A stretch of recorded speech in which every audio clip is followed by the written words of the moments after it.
Good morning, students. My name is Dr. Supriya Goel, Assistant Professor, Khalsa College, Patiala.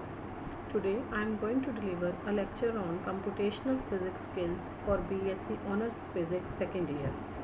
Now, coming to the introduction part, we will study about the importance of computers in physics and the criteria for solving various physical problems for its solutions. Then we will move to algorithms and flowcharts. In the algorithm, we will study about its definition, properties, development and its features.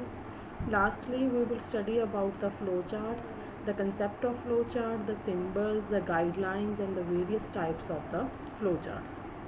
Now, if we want to solve any scientific or technical problem, we must know about the preliminary knowledge about the hardware, compiler and the operating system. Moreover, we need to know about the logical and mathematical structure of the problem. Moreover, at the last, we should have a good knowledge of the programming language. Now, in order to study the logical and mathematical structure of the problem, it contains two steps. One is analysis of the problem and second is the algorithm and the flowchart. Now, what is the analysis of the problem? Analysis of the problem means we need to know what we want as an output, what we need to get, what is to be printed or what is to be computed. Secondly, we need to know whether we need to check whether the desired inputs have been provided or not. If not, then we need to give the desired inputs so that we can get the output.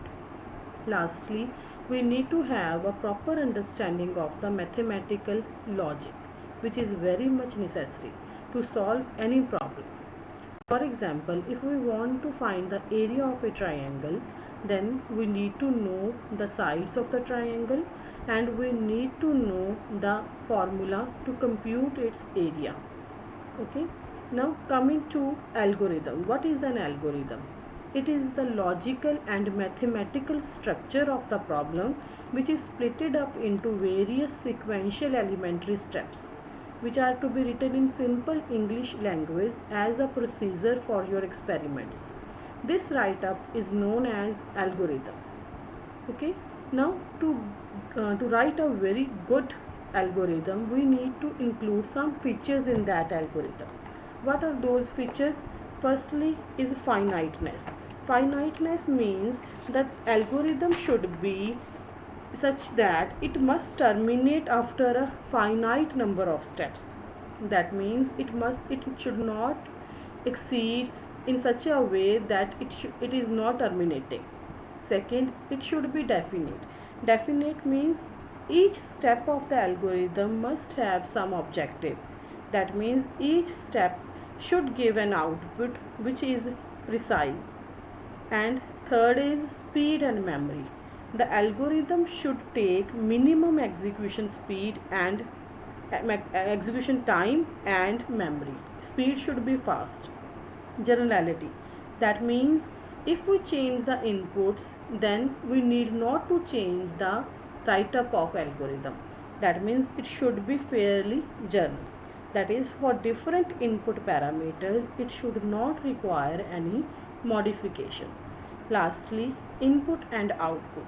That means for a given input, there must be a definite output and the output must be checked manually so that all the logical steps are in order. Now let us take an example. A very simple example is to find the area of a triangle. What is the algorithm? We need to know the three sides of a triangle. That means feed the three sides A, B and C. Then second step should be we have to check the triangular inequality. That means the sum of any two sides must be greater than the third side. Third point, that means we need to calculate the value of a parameter which is used in calculating the area, that is S. We denote that with S, which is A plus B plus C by 2.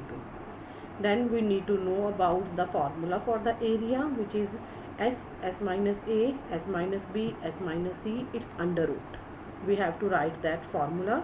Then we will be writing to write the value of area for the specific values of A, B and C. And then last is the end of the algorithm. Okay. Now comes about flowcharts. What are flowcharts? Flowcharts are alternative to algorithm. It is actually a graphical representation of the flow of logic. It is a graphical representation of the algorithm. And here different symbols are being used to define different steps. Now we have these different symbols which are defining different steps. To define start or end of the program, we will be using this box, which is same. For giving any input or output, we need to give this type of the symbol. For the process box, which means this symbol represents the mathematical equations or expressions, then we will be writing any mathematical equation inside this box.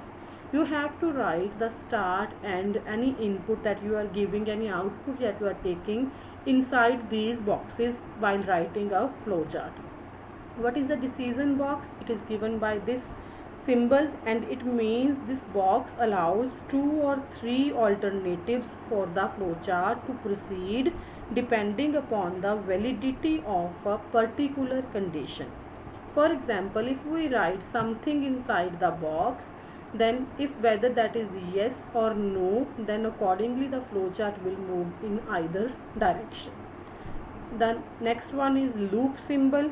This is in the form of a hexagon, and it is used to, if we want to calculate the values of any expression by just changing one symbol in a loop, that is for I is equal to 1, 2, 3, 4, then we will be writing that condition in this box. Next is flow lines and connectors. Just like in the decision box, we have these arrows. These are the flow lines which are connecting the different boxes performing a given operations, and this circle is a connector which is used to connect different parts of the flowcharts drawn on different pages. And the last one is the sub process box. This box is meant to work out process which is repeatedly used or to reduce the size of the main flowchart. Okay, this is all about the flowchart. Now, what are programming languages? Now, these flowcharts and algorithms, they are independent of any programming language. Generally, we have two types of programming languages: low level languages and high level languages. In low level languages, we have machine language, assembly language, etc. And in high level languages, we have basic language, Fortran language, C, C++, and any other language that you might have known. And we prefer to write programs in high level languages because of its simplicity, and it involves common English language and arithmetic symbols. In your syllabus, we will be studying about the Fortran language, which is being used by the scientific community from the last 50 years. It is a very easy language, and in the coming lectures you will come to know about this language, its various features, its various uh, functions, and how to install that in your computer, and how to write a program in the computer using this language. Okay, I hope you understood everything. Thank you.